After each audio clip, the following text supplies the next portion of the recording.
Magandang gabi, pambungad sa ating newscast. Aarangkada na sa Martes, April 7 ang panibagong round ng taas presyo sa produktong petrolyo na halos 20 pesos sa bawat litro ng diesel. Ito na ang ika-5 linggong sunod na price hike mula nang sumiklab ang gyera sa Middle East. Samantala, bilang tulong sa mga naghihirap na jeepney driver na mahagi ng pagkain ng isang commuters group para maibsan ang epekto ng krisis. Si Ace Cruz, may balitang A to Z.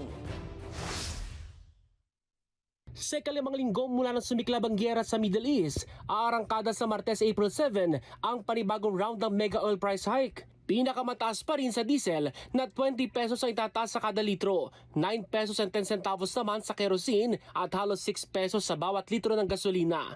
Reaksyon na ilang jeepney driver sa anunsyong ito. Nasa survival mode po kami ngayon na magipit muna talaga kung kinakailangan po magulam ng medyo hindi na muna gagawin po namin, sir.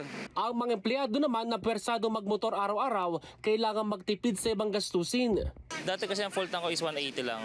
Ngayon ang full tank ko na is nasa 300 plus na. Budget ko araw-araw sa pangkain. Dati nag-ano ako, ngayon nagbabaon ako ng foods ko.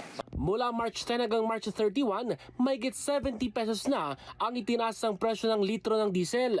Bilang kaunting tulong sa mga jeepney driver, inorganisa ng grupong Para Commuters Network ang Kusinang Bayan sa Agoncillo Street sa Maynila kung saan namahagi sila ng pack lunch. Ayon sa grupo, posibleng sa Miyerkules, April 8 ang susunod na petsa ng pamamahagi ng pack lunch. Ito ay pang-sustain natin sa tuloy-tuloy nating laban ng mga tsuper, laban ng mga commuter, dito sa wala pang katapusang krisis sa langis at kawalan pa rin ng tugon ng gobyerno sa nakaamba talaga nating krisis sa transportasyon.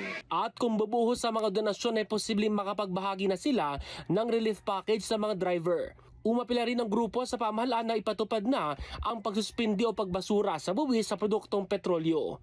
Para sa balitang A to Z, Ace Cruz.